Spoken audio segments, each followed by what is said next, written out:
সায়ন নীলিমা সমেত গাড়ির দিকে এগিয়ে যেতে যেতেই কৃতিকের দিকে হতবাক দৃষ্টি নিক্ষেপ করে মুখ দিয়ে চুচু শব্দ করে ওকে টিপ্পনি কেটে বলল, তুই আসলেই জ্যাকে তো বিয়ে করে কি হাল হয়েছে ছেলেটার, বেচারা। তৎক্ষণাৎ কৃতিক নিজের পায়ের স্লিপারটা ওর দিকে ছুঁড়ে মেরে দাঁত খিচিয়ে বলল। শালা যাবে এখান থেকে। সায়রকে পাত্তা না দিয়ে এগিয়ে যায়।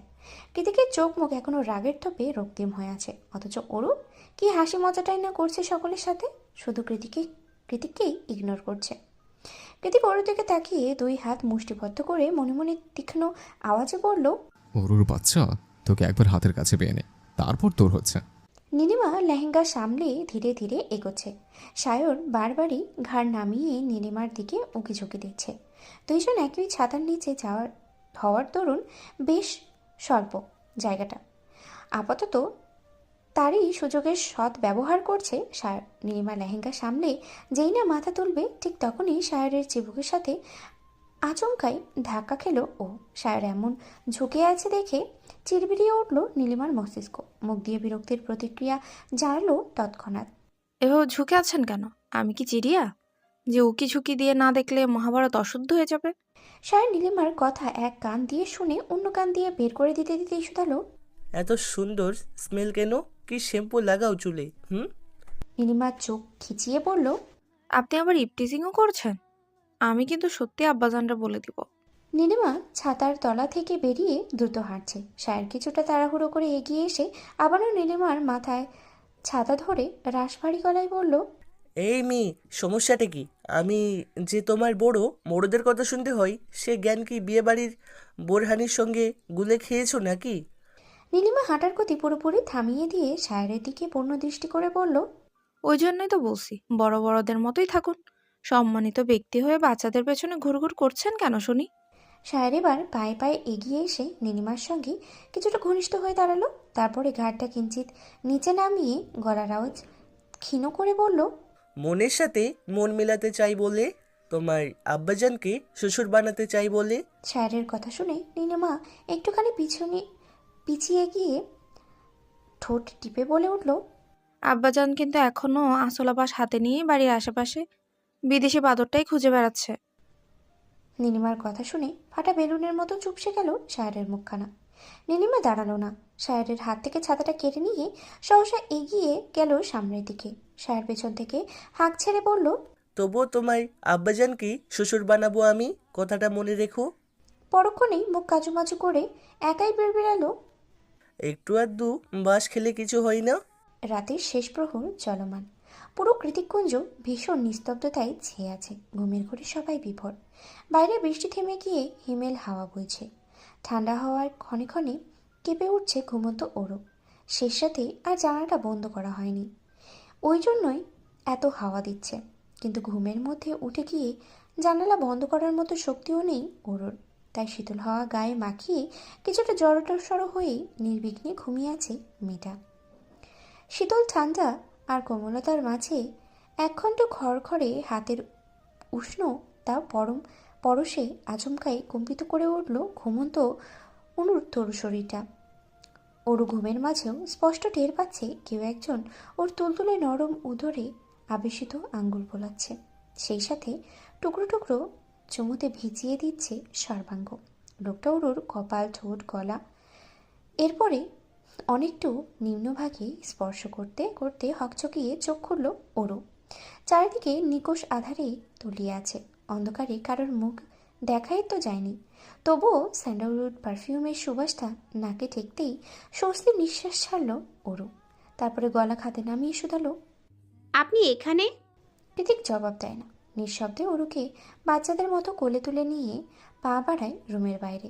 কৃতিক এভাবে তুলে নিয়ে যাচ্ছে দেখে ওরু উদ্বিগ্ন আওয়াজে অথচ বেশ নিচু স্বরেই বলল, আরে কোথায় নিয়ে যাচ্ছেন এই রাত দুপুরে? কৃতিক এক হাতে নিয়ে নিজের রুমের দরজা খুলে ভেতরে ঢুকতে ঢুকতেই জড়ানো গলায় বলল, বউকে ছাড়া ঘুম আসছে না।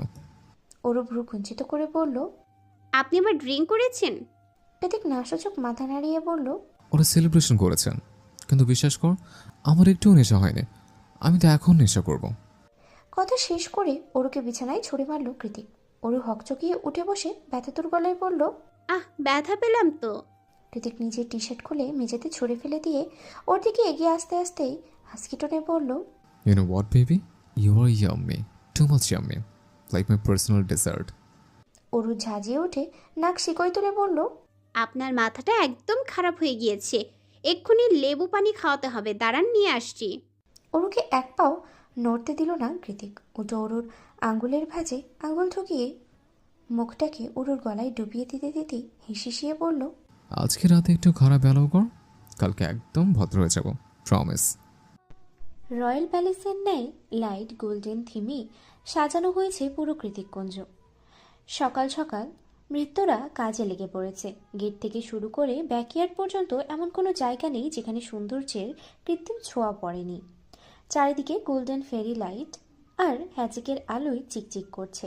গায়ে হলুদের অনুষ্ঠান কোনো ড্রেস কোড থিম না থাকলেও বিয়েতে বর কনের সঙ্গে মিলিয়ে ড্রেস কোড থিম দেওয়া হয়েছে বেবি পিঙ্ক কালারের যে কোনো দেশীয় পোশাক। অতিথিদের বহুলাংশই রাতে আসবেন, তবে সন্ধ্যা নাগাদই বাড়িতে মানুষের কলরব শুরু হয়ে গিয়েছে। বিয়েবাড়ির স্বাদ অসাধনের সবাই ব্যস্ত, সেই সাথে হাতে হাতে কোমল পানীয় তো আছেই। সায়, রর্ণ, ব্যালিসা, ক্যাথলিন ওরা একসাথে দাঁড়িয়ে আড্ডা দিচ্ছে। একই রঙের বিভিন্ন কারুকাজে জাঁকজমক পোশাক বিয়ে বাড়ির সবার নজর কাড়তে সক্ষম করা কয়েকজন। সবাইকে বলে দেওয়া হয়েছে তারা কৃতিককুঞ্জে ছোট সাহেবের বিলেত ফেরত বন্ধু বান্ধব। এক কথায় আজকের অতিথিদের মধ্যে সবচেয়ে বড় আকর্ষণ তারাই। এছাড়াও মামির বাড়ির সবাই এসেছে আজ, এমনকি রেজাও। আজ রেজাকে বেশ হাসি খুশি লাগছে, চোখে মুখে গম্ভীরতা কপটতা কোনো কিছুরই লেশমাত্র নেই ওর। রূপা আজ শাড়ি পরেছে আর মুখলেস চাচা পাঞ্জাবি। বিয়ে উপলক্ষে ওদের জন্য আলাদাভাবে এই উপহারগুলো পাঠিয়েছিল কৃতিক নিজেই। মোখলেস চাচা কিছুটা হাসি খুশি থাকলেও রূপার চোখ মুখ থমথমে, সমগ্র মুখশ্রীতে মলিনতা বিরাজমান। হয়তো এখনো বিয়েটা স্বাভাবিকভাবে নিতে পারছে না মেয়েটা, অবশ্য নিতে পারার কথাও নয়, তবে তাতে যায় আসে না জাহানারার। তিনি চাবির গোছা কোমরে ঝুলিয়ে বেশ খুশিতেই দিব্যি ঘুরে ঘুরে ওর সাথে গল্প করে বেড়াচ্ছেন। সন্ধ্যা নাগাদ তৃতীয় এসেছে নিজেকে দামি দামি শাড়ি গয়নায় মুড়িয়ে পটের বিবিকি সেজে। সাথে তার বিলগ্ন হাজবেন্ড খন্দকার সাহেবও আছেন।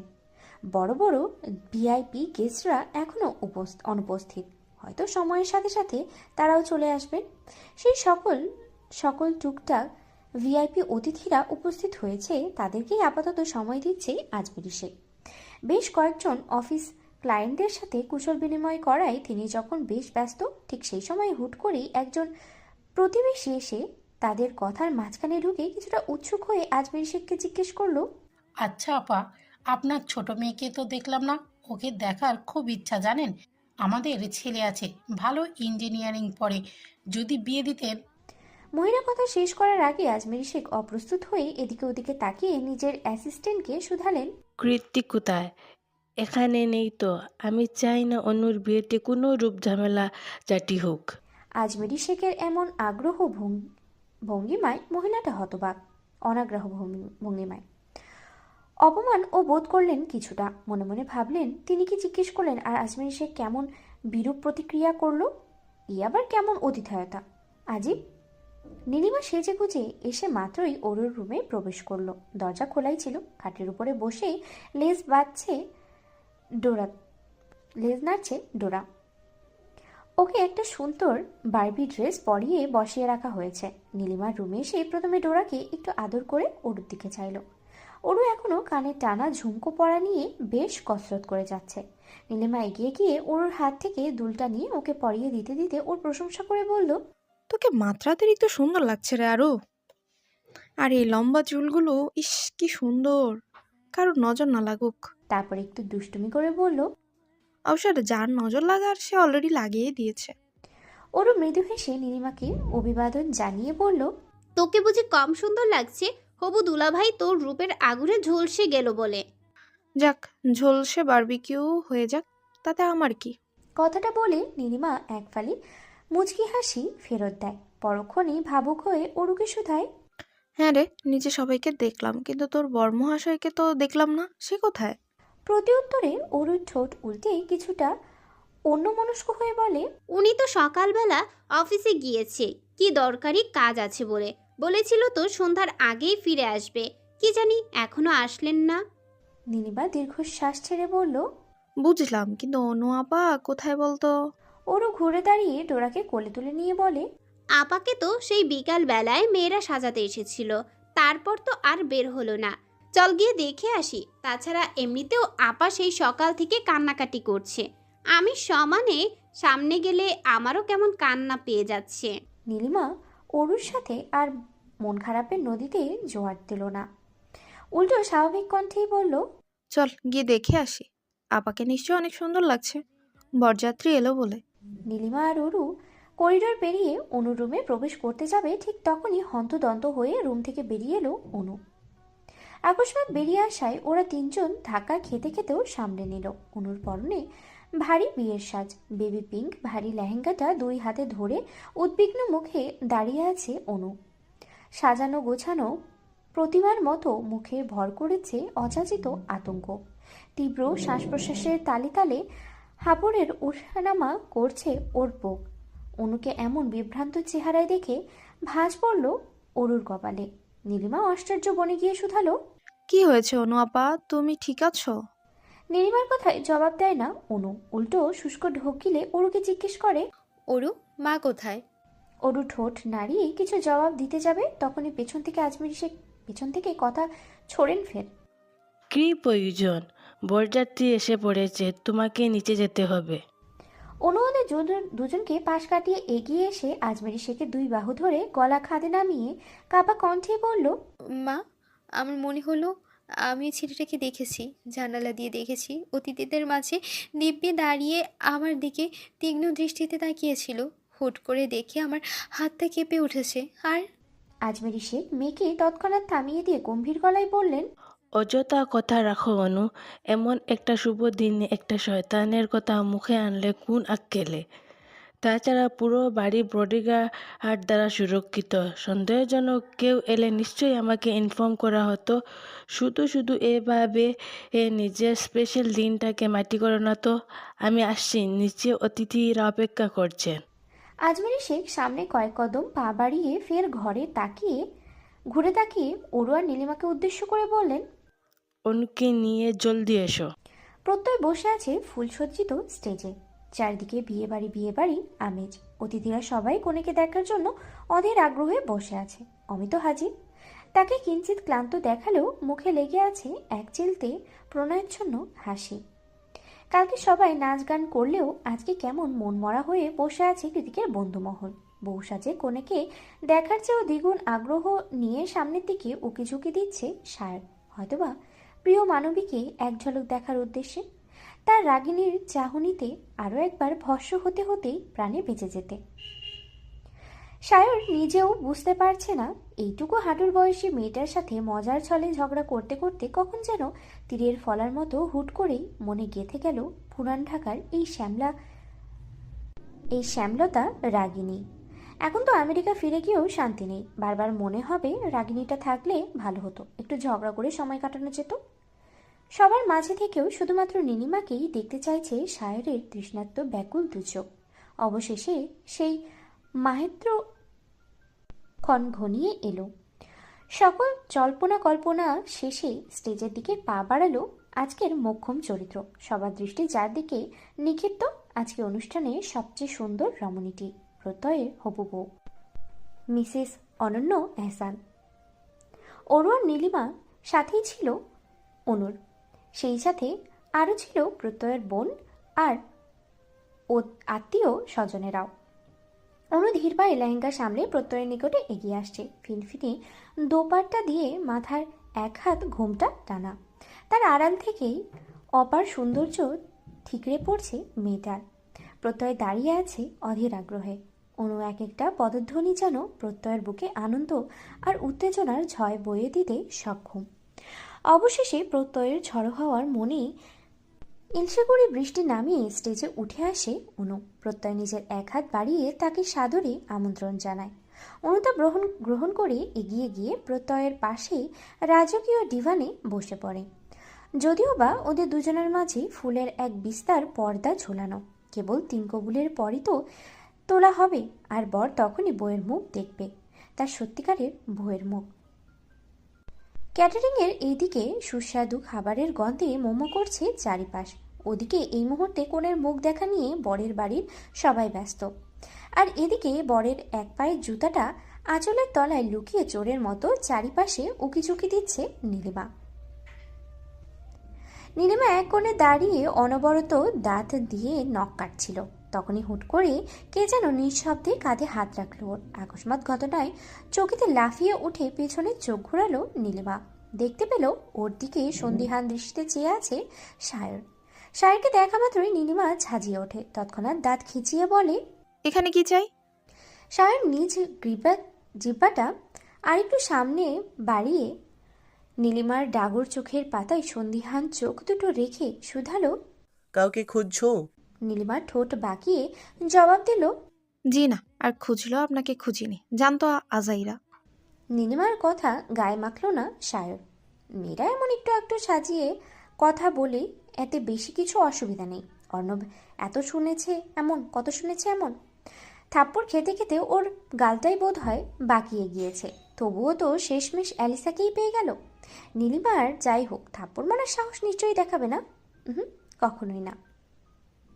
জায়গাটা সরু, এদিক দিয়ে ক্যাটারিংয়ের লোকজন আসা যাওয়া করছে হরদম। নীলিমা সেখানেই ঘাপটি মেরে দাঁড়িয়ে আছে, সেই সাথে সায়রও। নীলিমা চুপচাপ শান্ত মস্তিষ্কে দাঁড়িয়ে আছে দেখে সায়র ওর কানের কাছে মুখ নিয়ে নরম স্বরে শুধালো, এই মেয়ে আমেরিকা যাবে আমার সাথে? নীলিমা নিজ ভ্রু যুগল কুঞ্চিত করে বলল, কি? সায়র ফের আওড়ালো, বলেছি আমার সাথে নিয়ে যাব তোমায়, নয়তো এত রাগ কাকে দেখাবে তুমি? হ্যাঁ, তুমি তো রীতিমতো আমাকে মিস করবে। দেখা যাবে আমার উপর রাগ ঝাড়তে না পেরে তোমার বদহজম হয়ে গেল, তারপর বমি, তারপর ডিসেন্ট্রি। কথাটুকু শেষ করে চকিতে দাঁত দিয়ে জিভ কাটল সায়র। পরক্ষণেই এদিকে ওদিকে না সূচক মাথা নাড়িয়ে মুখমণ্ডলে কৃত্রিম গম্ভীর ভাব টেনে বলল, নো ওয়ে, আমার জন্য কারো ডিসেন্ট্রি হবে সেটা তো হতে পারি না। পুরো আমেরিকা জানি আমি ভারী সদয় হৃদয়ের মানুষ, তাহলে এই নিদয় কাজটা কি করে করব আমি? কিছুতেই না। তোমাকে এমন ঘোর ডিসেন্ট্রি আশঙ্কার মধ্যে রেখে আমি তো কখনোই ও দেশে গিয়ে শান্তি পাবো না রাগিনী। তার চেয়ে তুমি বরং আমার সাথে। সায়র টেপ প্রকটের মতো এক নাগারে কথা বলছে তো বলছি, থামাথামির নামই নিচ্ছে না। এই পর্যায়ে এসে ওকে মাঝপথে থামিয়ে দিল নীলিমা। ওর দিকে তীক্ষ্ণ দৃষ্টি নিক্ষেপ করে কটমটিয়ে বলল, চুপ করবেন আপনি? তখন থেকে ডিসেন্ট্রি বলে আমার পেট খারাপ করে দিলেন। বলি, এসব বলতে আপনার মুখে কি বাধে না একটু? সায়র বলতে চাইল, ডিসেন্ট্রি একটা প্রাকৃতিক সমস্যা, সেটা আবার মুখে বাধার কি আছে? তবে কথা এগোতে পারল না আর। তার আগেই ক্যাটারিংয়ের লোকের ধাক্কা খেয়ে নিজেকে সামলাতে না পেরে আচমকা পা ফসকে উল্টে পড়ল নীলিমার শরীরের উপরে। অসাবধানতার ওর হাত গিয়ে ঠেকল নীলিমার মেহেদি লতানো উন্মুক্ত কোমরের ভাঁজে। নীলিমা সায়রকে সামলালো ঠিকই, কিন্তু পরক্ষণেই চরম সাহসিকতা আর জিদের বহিঃপ্রকাশ ঘটিয়ে সায়রের গালে ঠাটিয়ে চর বসালো ও। আচমকা চর খেয়ে সায়র অগ্নিদৃষ্টি নিক্ষেপ করলো নীলিমার পানে, কিন্তু তার চেয়েও বেশি অঙ্গার দেখা গেল নীলিমার চোখে মুখে। এক পর্যায়ে সায়রের দিকে তাকিয়ে রাগে ফুঁসতে ফুঁসতে কেঁদে উঠল নীলিমা। কিছু মানুষ আছে রাগ দেখাতে গিয়ে কান্না পেয়ে যায়, নীলিমা বোধ হয় ওই ক্যাটাগরির মধ্যেই পড়ে। নীলিমা কাছে দেখে চোখ মুখ কিছুটা স্থির করলো সায়র। চারিদিকে চোখ বুলোতেই নরম কণ্ঠে প্রশ্ন করলো, কাঁদছো কেন? কি হয়েছে?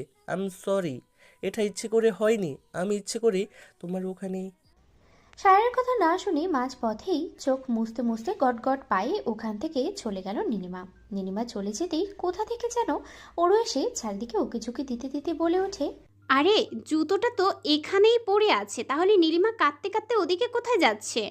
সায়র তখনও সেখানেই দাঁড়িয়ে এক ধারে নীলিমার যাওয়ার পানে তাকিয়েছিল। ওরু জুতাটা হাতে নিয়ে সায়রের দিকে তাকিয়ে অসহায় সুরে বলল, আর বলবেন না ভাইয়া, বিয়ে ঠিক হওয়ার পর থেকেই মেয়েটা শুধু শুধু কাঁদে, আশ্চর্য। অরুর কথা যেন আকাশ থেকে পড়ল সায়র। তৎক্ষণাৎ চোখ বড় বড় করে শুধালো, কি বললে তুমি? নীলিমার বিয়ে ঠিক হয়েছে? কবে, কোথায়, কখন? ওরও ঠোঁট উল্টে ভাবলে ক্ষীণ কণ্ঠে জানালো, এই তো আপার বিয়ের 2-3 দিন পরেই আকদ হবে। পরবর্তীতে পড়াশোনা শেষ হলে তুলে দেওয়া হবে। সায়রের গলাটা ধরে আসছে। অরুর কথার পাছে ও আর দ্বিতীয় প্রশ্ন করে উঠতে পারল না সাহস দেখিয়ে। কেমন যেন পুরো দুনিয়া দুলছে ওর চোখের সামনে। তাই অরুও আর দাঁড়ালো না, জুতাটা নিয়ে হেলে দুলে চলে গেল অন্দরমহলের দিকে। অন্দরমহলের ভেতরে প্রবেশ করে সিঁড়ি চাপিয়ে দোতলা করিডোরে পা রাখতেই থমকে গেল অরু। পা দুটো আটকে গেল সেখানেই। দক্ষিণের বাতাসে দোদুলমান জানালার দিকে মোমবাতিগুলো সব নিভে পড়ে আছে। সেখানেই হঠাৎ দাঁড়িয়ে নিকোটিনের ধোঁয়া ছাড়ছে এক দীর্ঘদেহী পুরুষ। লোকটা উল্টো হয়ে দাঁড়িয়ে আছে। তবে অরুর তাকে চিনতে অসুবিধে হলো না খুব একটা। তাই খুব বেশি না চিন্তা করেই সহজে এগিয়ে গিয়ে পেছন থেকে লোকটাকে ডেকে উঠল অরু। অমিত ভাই। অমিতের বন্ধুত্ব সুলভ আচরণে বরাবরই বিমোহিত অরু। কখনো এমন কোনো ঘটনা কিংবা আচরণ ওর নজরে পড়েনি যার কারণে অমিতকে এড়িয়ে যেতে হবে কিংবা ঘৃণার নজরে দেখতে হবে। তবুও সেদিনের ঘটনার পর থেকে কৃতিকের ভয়ে বলা চলে অমিতকে এক প্রকার এড়িয়েই চলেছে ওরও। কিন্তু আজ তো সেই বাড়ি বয়ে এসেছে। তার উপরে বহুদিনের অসুস্থতা ছাপিয়ে একটুখানি সুস্থ হয়ে এসেছে লোকটা। সেই সুবাদেই অমিতের সাথে নিজ থেকে কথা বলার জন্য এগিয়ে গেল ওরু। অমিত ঘুরে তাকালো ওরুর আন্তরিক হাসি বলল, অমিত ভাই এখন ঠিক আছেন? পায়ের কি অবস্থা? ওরুর প্রশ্নে একটু করে হাসি ঠোঁটের আগালে খেলা করে গেল অমিতেরও। অতপর হেসেই জবাব দিল অমিত, এখন ঠিকঠাক। তোমার কি খবর? নোবেলটা কত দূর এগোলো? অমিতের প্রশ্নের জবাব দেওয়ার সুযোগ হলো না ওরুর। তার আগেই ওর চোখ গেল দমকা হওয়া নিভে যাওয়া মোমবাতিগুলোর দিকে। ও তাড়াহুড়ো করে অন্য পাশ থেকে আরেকটা জ্বলন্ত মোম নিয়ে এসে লম্বা চুলগুলোকে কাঁধের একপাশে রেখে জানালার কাছে আয়েশ করে বসে নতুন উদ্যমে জ্বালাতে শুরু করলো মোমবাতিগুলো। কাঁচা হাতে মোম জ্বালাতে জ্বালাতে ওরও আর খেয়ালই করেনি অমিত কখনো আছে কিনা চলে গেছে। চুল সরানোর দরুন মোমের নরম আলুটুকুর ঠিকরে পড়ছে অরুর ধবধবে কোমল পৃষ্ঠদেশে। নতুন লেহেঙ্গার ওর ব্লাউজের গলাটা বেশ বড়, এতটাই বড় যে কৃতিকের হলুদ লাগানো অংশ স্পষ্ট দৃশ্যমান। এরকম অপ্রত্যাশিত অথচ অকাঙ্ক্ষিত দৃশ্য দেখেই চোখ আটকে গেল অমিতের। লোভাতুর কামুক চোখ দুটো ঘুরে ফিরে আটকে যাচ্ছে ওই একই জায়গাতে। অরুর প্রতি খারাপ আগ্রহ, লালসাতেও কিংবা দুশ্চরিত্রর মনোভাব কোনোটাই ছিল না অমিতের। বরাবরই মনের এক কোণে অরুকে নিজের সহধর্মিণী, নিজের অর্ধাঙ্গিনী বানানোর খুব তো প্রয়াস করেছে আড়ালে আবডালে। কিন্তু এই মুহূর্তে নিস্তব্ধ রাতে ওর সভ্য পুরুষের সত্তাটা কোথায় যেন যাচ্ছে ক্রমশ। অমিত নির্লজ্জের মতো অরুর দিকে তাকিয়ে আছে আর শুষ্ক ঢোক গিলছে বারবার। শুধু ভাবছে অরুর ওই নরম তুলতুলে শরীর অবধি পৌঁছাতে গেলে কতটা বাধা অতিক্রম করতে হতে পারে, ঠিক কতটা। অমিত যখন অরুর দিকে তাকিয়ে আবেশিত ঘোরে বিভোর, সেই ঘোরের মাঝেই হুট করে কপাল কুঁচকে গেল ওর। অস্ফুটেই অমিত অরুর পিঠের দিকে হাত বাড়িয়ে বলে ওঠে, কি লেগে আছে হলুদ হলুদ? এখানে হলুদ কে লাগালো? অমিতের হাতটা অরুর পিঠে ছুঁই হয়তোবা মেগা সেন্টিমিটার দূরত্ব এখনো অবশিষ্ট, আবার তার কমও হতে পারে। ঠিক তখনই হুট করে একদম আকস্মাৎ ঝড়ের গতিতে বাজ পাখির মতো ছো মেরে ওর হাতের কবজিটা শক্ত করে চেপে ধরল কেউ। আচমকা ঘটনাতে অপ্রস্তুত হয়ে গেল অমিত, সেই সাথে কিছুটা ভয়ও পেল। ভ্রম কেটে যেতেই অরুর থেকে চোখ সরিয়ে হাতের চেপে ধরা ওর কবজিটা ভাঙার মতো উদ্যত হওয়া লোকটার দিকে তাকানোর উদ্দেশ্যে সামনে দৃষ্টিপাত করলো অমিত। পিঠের উপরে আচমকা হাতের আলতো স্পর্শ অনুভব হতেই ভয়ে সিটিয়ে গিয়ে তাড়াহুড়ো করে চুলগুলো পিঠে ছেড়ে দিল ওরু।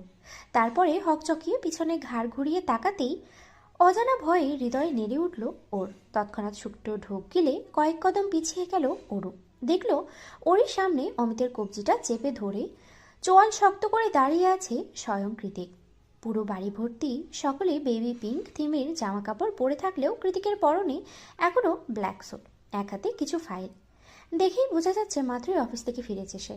আর এই মুহূর্তে আগ্নেয়গিরির দাবানলের মতো হুড় হুড় করে আগুনের লেলিহান জ্বলে উঠছে ওর সমগ্র মস্তিষ্ক জুড়ে। কিন্তু কৃতিক সুকৌশলী, যার ফলস্বরূপ নিজের মেজাজটাকে সুকৌশলেই সামলালো ও। কয়েক মুহূর্ত বাদে অমিতের হাতটা আস্তে করে ছেড়ে দিয়ে গম্ভীর অথচ মসৃণ আওয়াজে প্রশ্ন ছুড়ল অমিতকে। কি করছিলে তুমি এখানে? অতিথিরা তো সব নিচে অপেক্ষা করছে। কৃতিকের কথায় পেছনে অমিত আমতা আমতা করে মাথা চুলকে বলল, এই তো স্মোক করতে এসেছিলাম, তারপর হুট করেই অরুর সাথে দেখা হয়ে গেল, তাই না অরু? ওর দিকে তাকিয়ে ফিকে হাসলো অমিত। পরক্ষণেই কৃতিকের দিকে তাকিয়ে পুনরায় অমিত বলল, আমি নিচে গিয়ে দেখছি কাজী সাহেব এলো কিনা, তোমরাও চলে এসো কেমন? অপ্রস্তুত ভঙ্গিতে কথাগুলো শেষ করে দ্রুত পদধ্বনিতে দোতলা ত্যাগ করলো অমিত। অমিত চলে গিয়ে যে কি যায়নি, নিজের ঘাড় ঘুরিয়ে অরুর সামনে এসে কোনো রূপ কথা কিংবা জবাবদিহিতা ছাড়াই ওর গালে নিজের সর্বশক্তি প্রয়োগ করে চর বসালো কৃতিক। চরটা এত জোরেই ছিল যে অরুর চুলের পাঞ্চ ক্লিপটা ছিটকে পড়ে গেল অদূরে।